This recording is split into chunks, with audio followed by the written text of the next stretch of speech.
एक गांव में एक लकड़हारा रहता था। वह प्रतिदिन की तरह ही रामदीन तड़के सुबह कुल्हाड़ी को अपने कंधे पर रखकर जंगल की तरफ चल पड़ता है। रामदीन लकड़हारा अपने जीविकोपार्जन के लिए पेड़ों की लकड़ी काटता है और उनको बेचता है। आज रामदीन अपने ठीक सामने उस घने हरे भरे पीपल के पेड़ को अपनी कुल्हाड़ी से छलनी करने की सोचता है।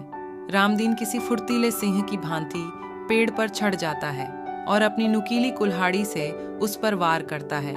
रामदीन लकड़हारा लगाता पेड़ को कुल्हाड़ी से काट रहा था।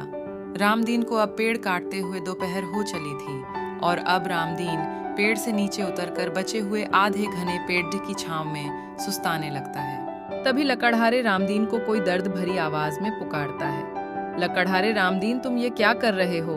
तुम रोज हम पेड़ों पर अपनी कुल्हाड़ी से वार कर कर हमारी छांव में आराम करते हो। रामदीन, कौन कौन है जो इतना दुखी? हाँ रामदीन, मैं वही लाचार पीपल का पेड़ जिसे तुमने अपनी कुल्हाड़ी से घायल कर दिया है। हमने तुम्हारा क्या बिगाड़ा है रामदीन, जो तुम रोज एक नई पेड़ का बलिदान लेने चले आते हो।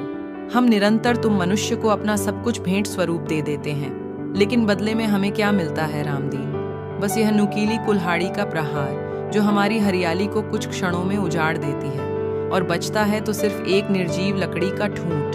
रामदीन, तुम रोज अपने स्वार्थ के लिए इस ईश्वर रूपी प्रकृति को नष्ट कर रहे हो। तुम हम हरे भरे पेड़ों को काटकर अपनी जीविका चलाते हो ना। इससे तो अच्छा यह होगा रामदीन कि तुम फलदार वृक्ष लगाओ और उनके फलों को बेचकर अपना जीविकोपार्जन करो। इससे तुम रोज जो वृक्षों को काटकर प्रकृति विनाश के भागीदारी बन रहे हो, उस पाप से बच सकते हो।